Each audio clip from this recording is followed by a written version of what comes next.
So, welcome to the Home Man Academy podcast. My guest today is a dear friend of mine, Michelle. Hello, Michelle. Hello. It's an absolute pleasure to have you here today. Now, folks, you're in for a treat. Michelle and I have spent quite a few hours at a bar, usually with glasses of wine, talking about the wonderful experience this woman has. So I would really appreciate it for our listeners, Michelle, if you could just do a quick introduction about who you are and what you do with your life at the moment, please. Okay, so I'm Michelle Mills-Porter. What am I? What am I, Scott? I'm a speaker. I'm a professional speaker, but that's not the be-all and end-all. I'm a consultant, a behaviour profiler. The important thing for me is to share the lessons that I've learned and help other people to experience those lessons without having to go through some of the crap that I've been through, basically. So that's in a nutshell. That's it. What that brings in terms of work can be under the umbrella of trainer, consultant, speaker, whatever. It's all good. Yeah, you're a serial entrepreneur as well, though, aren't you? You've been no stranger to the business world. Well, I've had some successes and stuff, but I tend to think that serial entrepreneurs have got a bit of money, and that's not me. I wouldn't say successful. Serial maybe, but okay. Now, one of the things that I'd like to just dive straight in, if you don't mind, Michelle, because I know there's a deep story here that I would love our listeners to hear. One of the things that attracted me to you when I first met you, it wasn't your purple hair or anything. It was the fact that you told me a story about an experience you had in your life that involved a tsunami, and it blew me away. Would you mind telling us that story from the beginning to the end? Take as long as you like, and I might interject occasionally, ask you some questions, but I would think our listeners would really like to hear that story. So, Michelle, would you mind telling us that story? Okay. So yeah, I was running my business, the business I'd started from scratch, and that was all going fabulously. We were winning every single award going. I was the youngest company in the country to ever win Investors in People, and I was properly riding the crest of a wave. And really loving it. So decided to take a few holidays, and Stuart, my partner, and I decided to learn to dive with a dive centre in Bromsgrove. And we took a couple of holidays and found ourselves in some magnificent places like the Maldives and all sorts. And then we took our first ever holiday away over Christmas, and we went to Sri Lanka on a diving holiday with our dive team. And we'd been out there a couple of days, and then it was Christmas Day. And on Christmas Day, we had the most amazing party thrown for us by the dive centre that was right next to the hotel on the beach. And we just had the most magnificent party. We were there in the early hours of the morning, and promising that we were going to get up in the morning and go for a dive with each other. And that's what we did. We stumbled to our rooms and we said that we'd meet in the morning and go for a dive. And we got up in the morning and we went down to breakfast, and it was the most beautiful day. It was just gorgeous.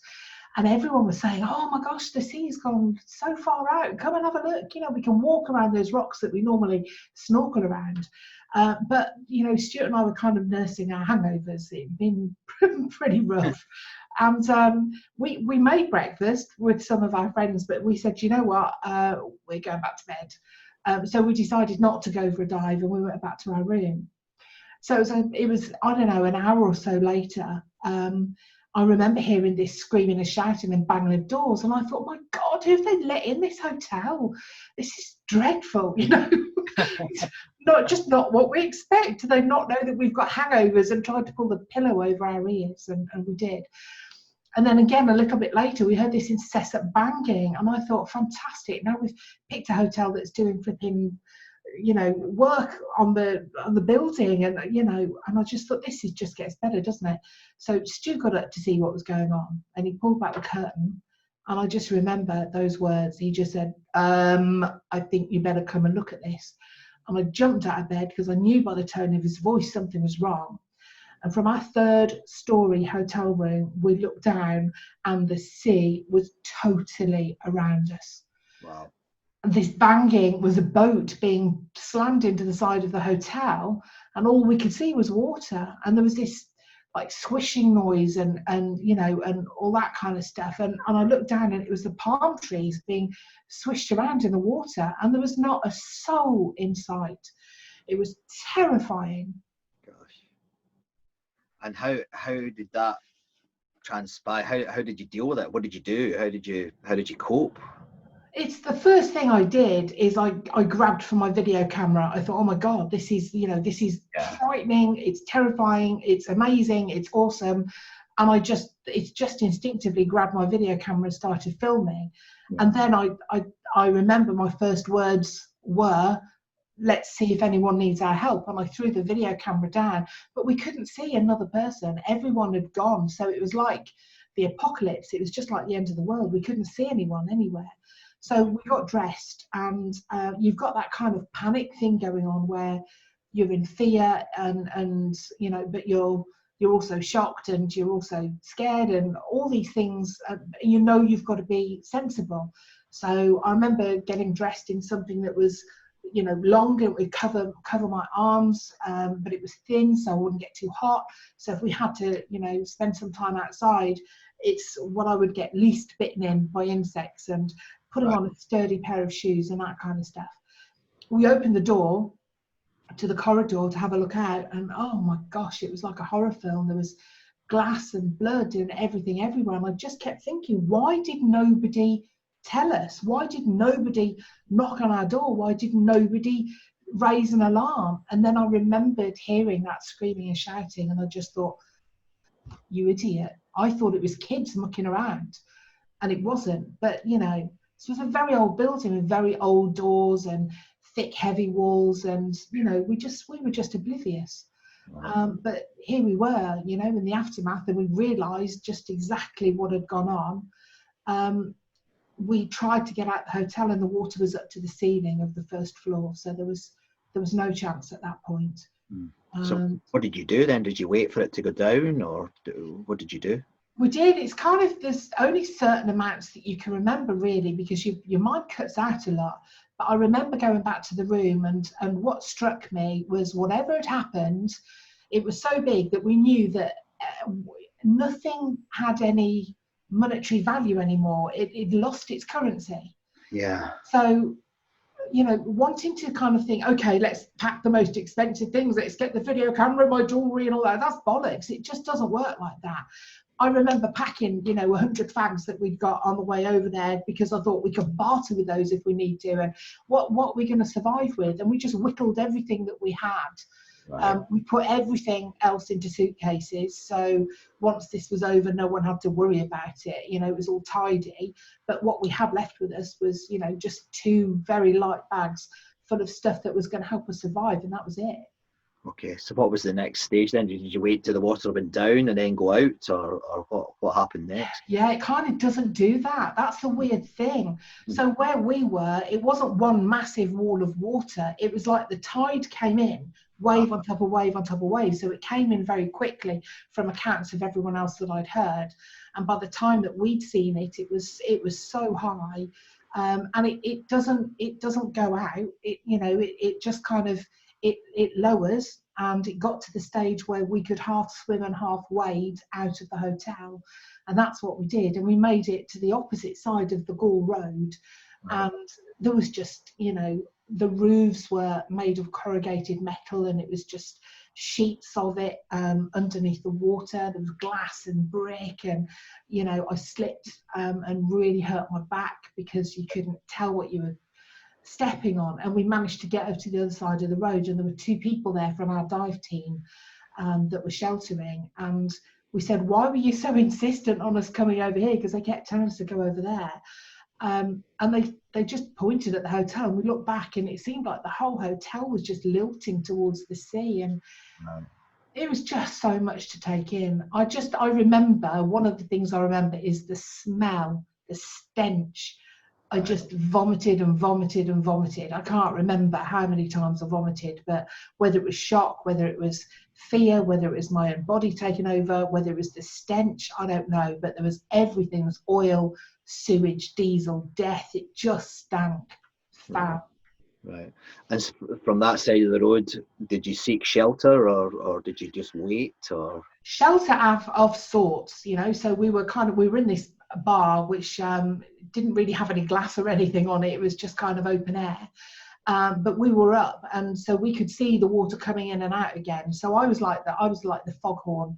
So what I did is there were people dotted around. The more we waited, the more people we saw. And every time the water went out far enough, then, you know, Stuart and other people that, you know, were fit and healthy, they would run out and they would try and get whatever they could that would help us survive. So we kind of, you know, got what was washed out of the dive centre. So we were picking up BCD jackets, you know, the things that keep you afloat, helmets, torches, anything.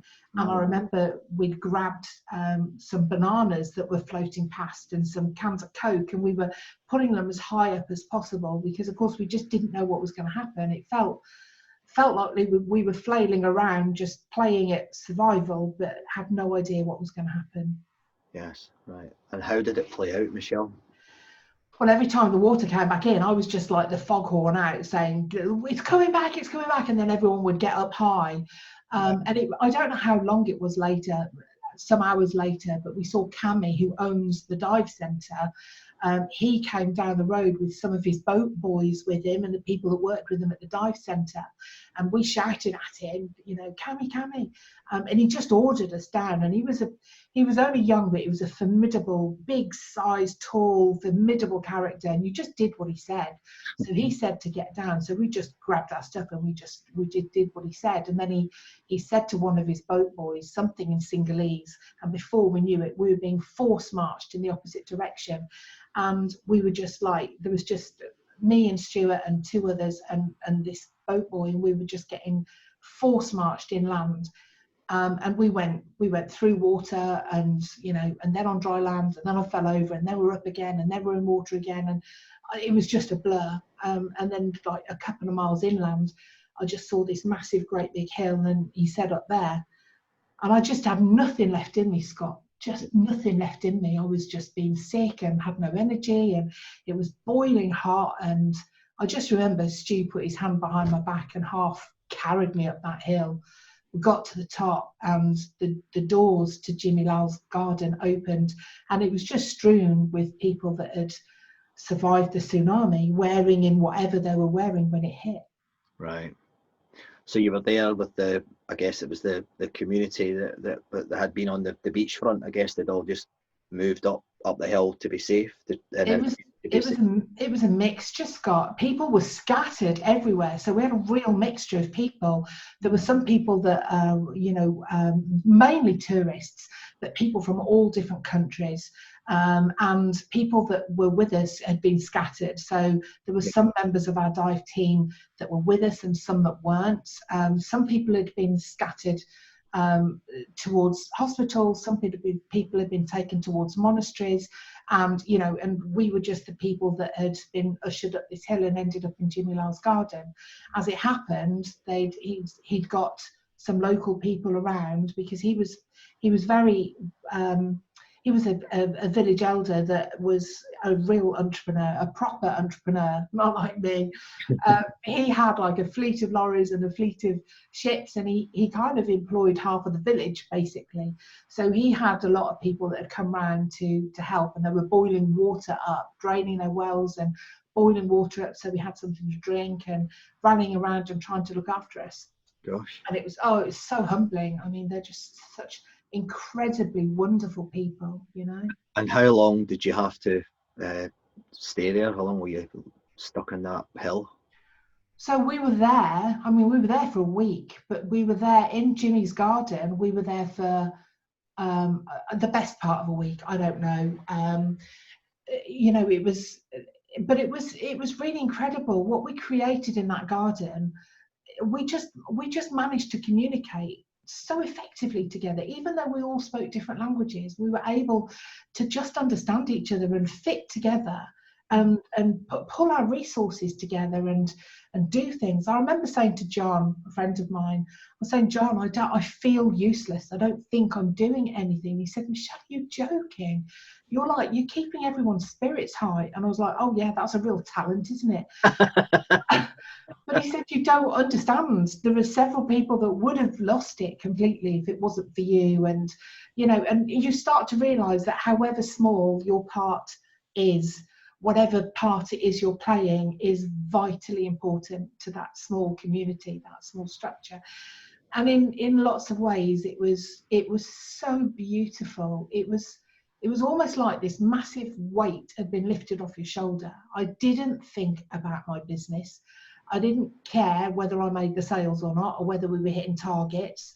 It was just not important. And it was just like, there's nothing I can do apart from to go with the flow and find whatever it is I have to offer in this situation and bring it. And there's nothing more that's required of me. So it was, in some strange way, it was a beautiful time. I understand that. And what happened when you got home then? We got the Sri Lankans kind of put on this. They managed to find some fuel and a minibus, and what they did is they limped us through the jungle to Colombo, right. And because the Gaul Road had gone, so there were, and it was weird on that journey. There were pockets of normality, and then pockets of total destruction. It was just so bizarre to see. But all the way, we were we got to the to Colombo, and they turned the conference centre or something into this, this shelter. And we got there, and there was just food everywhere. And we'd spent a week, just with hardly anything but surviving.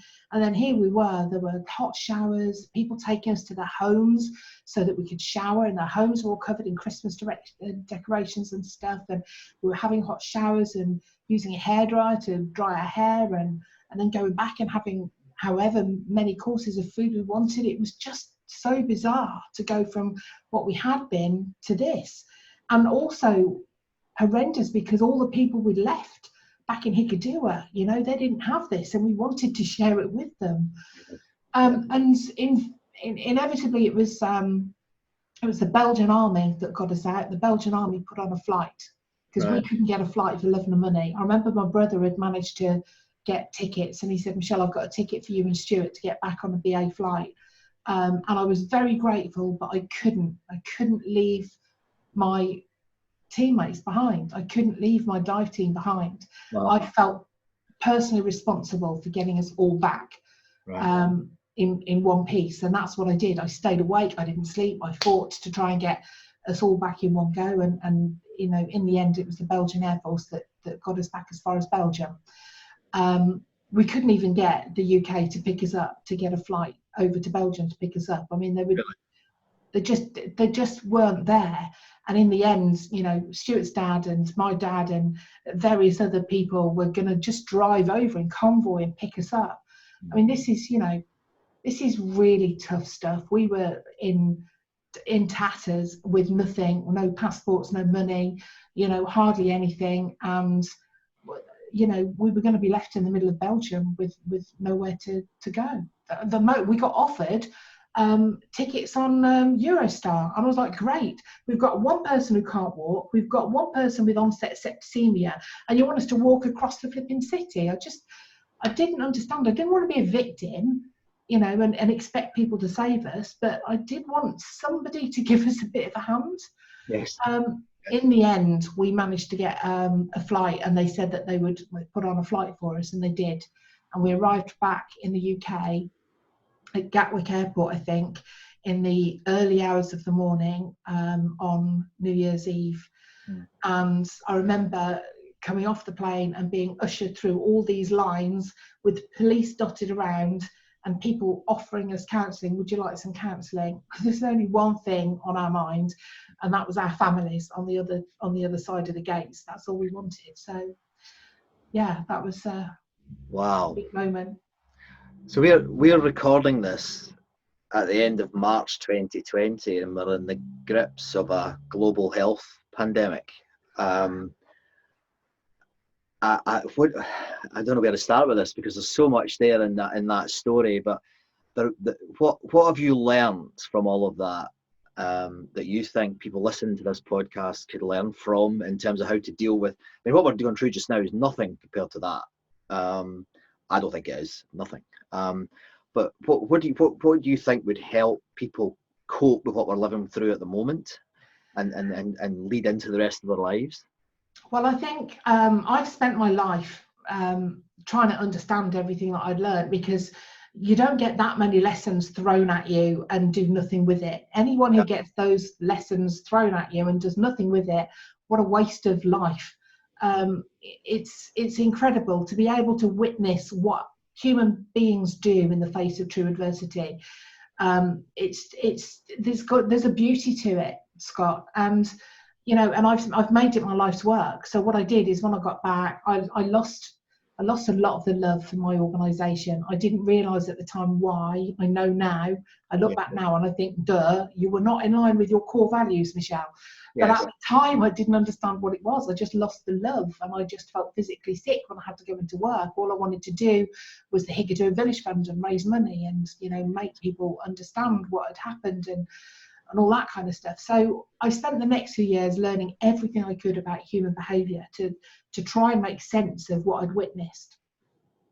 And over the years, I learnt more and more. I became a master practitioner in behaviour profiling, and then I created my own tools. So I've got 3 very, very strong stages of crisis, and what humanity does in that crisis. And I think it's completely relevant, because the first stage is fear. Whatever happens, you can't control it. You just got to get through it as quick as possible. And in business, we're hearing people say, I need help, somebody save me, where's my money? They're all first world problems, but it's all related to fear. There are people saying they don't know how to cope with working from home, and this, that and the other. It's not life or death, but it is still fear stage, and we need to get over that as quick as possible. The second stage is when it's like realization. It's when we dig deep and find out what it is that we've got to give. So when we were in Jimmy Lyle's garden, it's that reaching in, introspectively looking and saying, what is it that I've got that is worthy at this time? What is worth something to other people that I can bring to the party and share? And that's what I see a lot of people going through at the moment. They are digging deep and thinking, okay, forget what I normally do for a job. What can I offer? And only yesterday, Shelley Bridgman, a very good friend of mine, she said that she's going to do some counselling for people at the NHS, at the front line and stuff. And that kind of stuff is just beautiful. And people are volunteering this stuff, And that's what the second stage is. It's that understanding, who am I? What am I made of? What really motivates me? What are my core values? And what am I going to do when this is all over to make sure that I live in alignment with those core values? Because that's when everything flows. And then the third stage is collaboration. And that is the key stage for me. I think that this horrid virus, we don't know what it's going to do yet. What we do know is that it's a global phenomenon, but it's a global enemy. Now, that's interesting, because when we have a global collaborative enemy, we have a shared goal. And that is absolutely the fertile ground that we need in order to see a massive evolution as us as a race. That's what we need.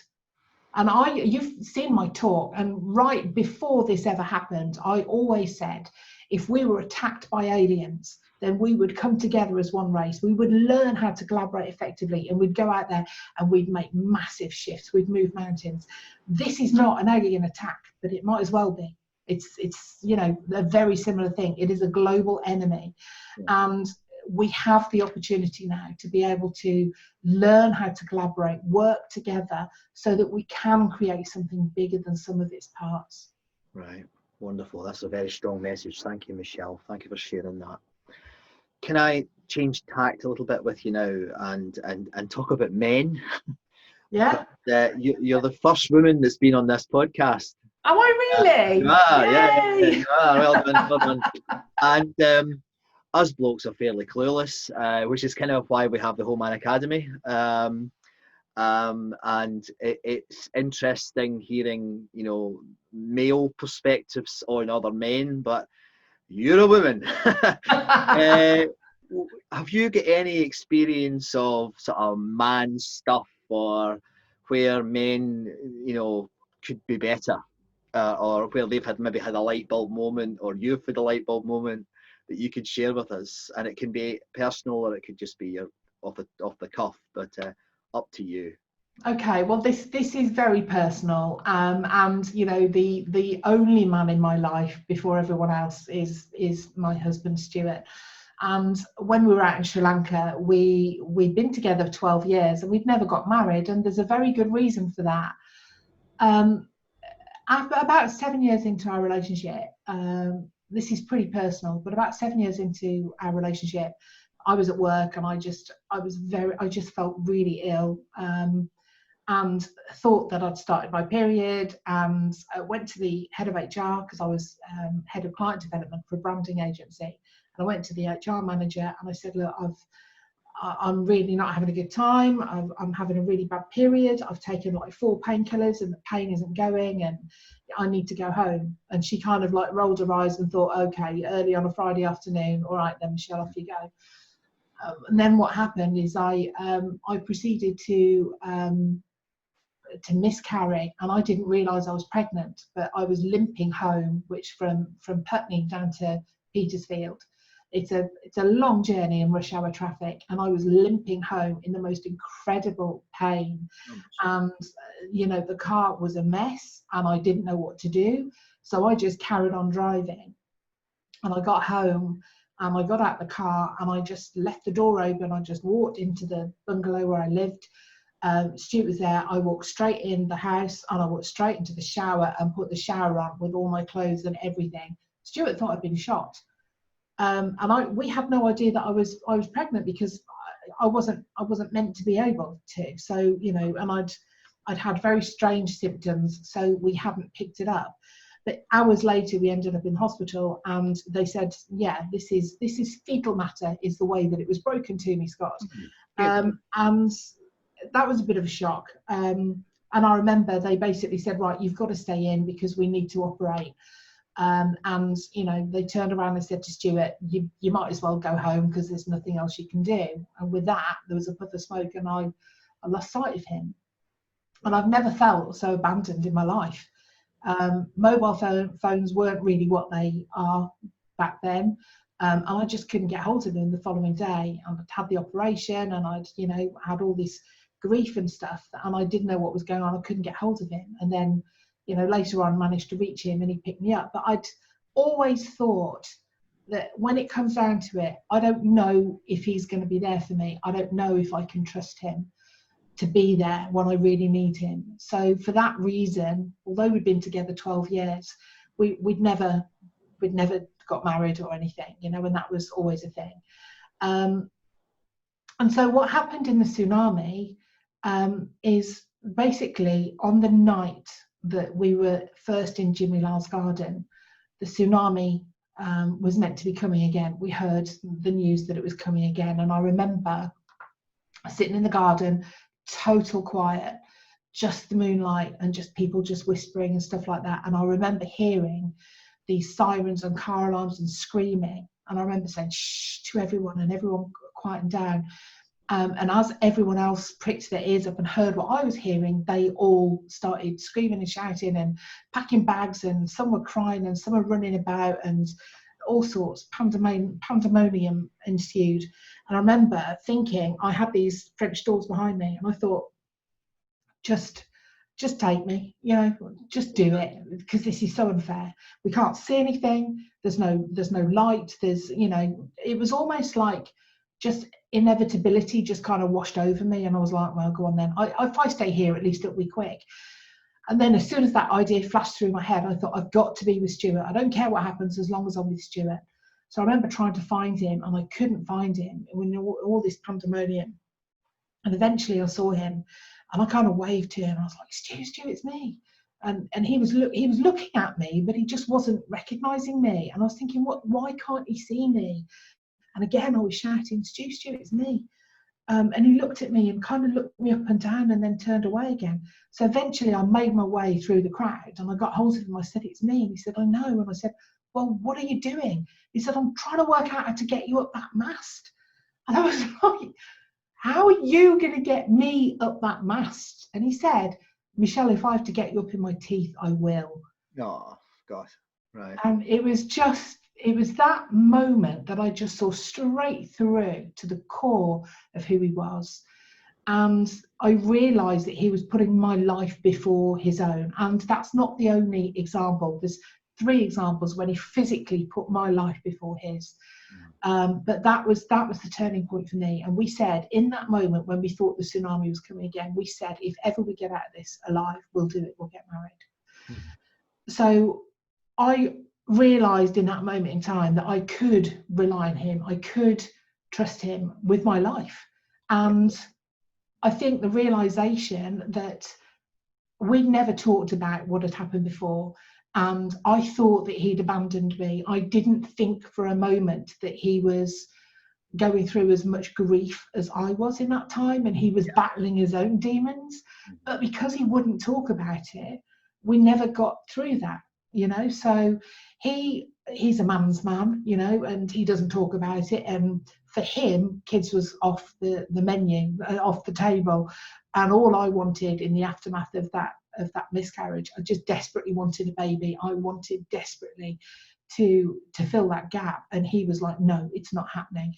And now I know, because we've talked, now I know it's because he never wanted to put me through that again. He never wanted to see me in that much pain. And that's something that we could have learned such a long time ago if we'd have just talked. Yes. Well, why is it, do you think? I mean, thank you for sharing that story, first of all. That is a wonderful and deeply sad story. But thank you for sharing it, Michelle. How do we overcome that then? I mean, it seems so obvious, doesn't it? Just talk. But we're not very good at it, are we? And again, this is part of why we started the Home Man Academy, because I don't think I'm any good at it either. And if you ask my Samantha, she would say, "No, you're not very good at that, Scott." Why is it? I can't answer why. What I do know is that Stuart and I have been together 27 years now, and I love him to bits. And we went back and we got married on the beach in Sri Lanka, and we had a Buddhist wedding with a couple of people. Lovely. And with a couple of people who had been in the tsunami with us. And now, if we need to talk, I just say I'm gonna peel the onion layers now. But one of the things that has helped is, because I've created these analysis tools. Stu will do his analysis, even though he doesn't like doing that kind of stuff. He will, and it's having fun with it, because he can look at his core values and laugh hysterically at the fact that we are complete opposites, and we just make a big joke of it. We can look at our behaviour profiles and we can see that we're complete opposites, but actually understand each other, and and we can see that we fit together like a jigsaw piece then.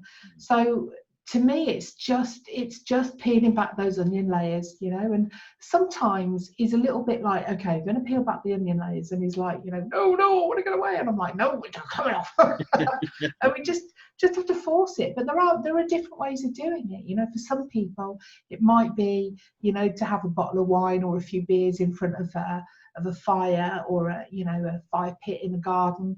For some people, it's going on a long bike ride together. For some people, it's going away for a weekend. But whatever it is, it's taking time out to address those things and not allow them to slip away without that communication. Right. Okay. So if I was to ask you to recommend something to our listeners to help them, what would you recommend? Would it be a book? I will come back to your tools, I think, towards the end. Actually, I think that we should give that a shout out in a minute or two. But something else, is it a resource or a podcast or something that you can think about that would open them up or help them at least think about themselves from that different perspective you've just beautifully described to me there, Michelle? I think there are lots of different things you can do to introspectively look at yourself, and you can't force people down one route or another. Yeah. You know, I think it's a really good question, but one that I don't have the ultimate answer to. I don't. I think it's just a question of actually setting that time aside and saying we will do it. There's a great book, and I'm going to embarrass myself now by not remembering the name of it. Is it The 5 Aspects of Love? Right. Okay. And it's an old book, but it's brilliant, and I'll look it up, and perhaps you can add it to the notes of this podcast. I think it's The 5 Aspects of Love or something like that. And basically, although it's really old-fashioned, it talks in very basic terms about the different needs that people have in a relationship. Have you got it? The 5 Languages of Love. Yes, that's it.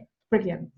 So what I realised from that book, and this is something we read many years ago, when Stuart is outside in his dressing gown and his boots defrosting my car before I go to work, that is an expression of love. Now when I look out the car and he says, oh, I've defrosted your car, I'm like, oh, gee, thanks, could have done that with half a kettle of warm water. And I didn't appreciate that actually that was him showing me that he loves me, and therefore giving him, you know, what he needs to say thank you. I really appreciate that. And not knowing and understanding that his language of love, one of his languages of love, is actually being fed. He loves it when I cook for him. You know? And I'm just like, to me, it's nothing, but actually taking a little bit more time, putting a bit of love even into a sandwich, you know, just the little touches, something like that, that makes it more of a thing. That's talking in his language, and that's what he wants. He's not so interested in me telling him, gushing all the time, I love you, I think you're wonderful. That doesn't bother him at all. And yet it might do the other way around. It might be something I need. I need him to tell me he loves me. I need him to stroke me. I need him to, you know, to show me affection. And that's a big difference between us. The answers are in that book, and I love that book.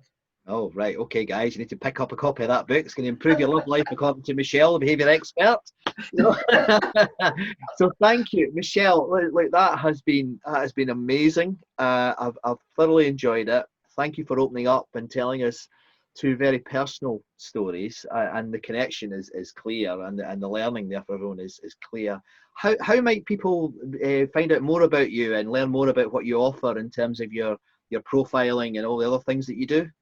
Well, I'm all about collaboration, Scott, you know, so just pick up the phone, just call me, connect with me on LinkedIn, just send me a message. I love relationships. So for me, that comes before anything. The relationship is really important. What have you got that you can share with me? What have I got that I can share with you? Okay. I'm the only Michelle Mills porter on the planet.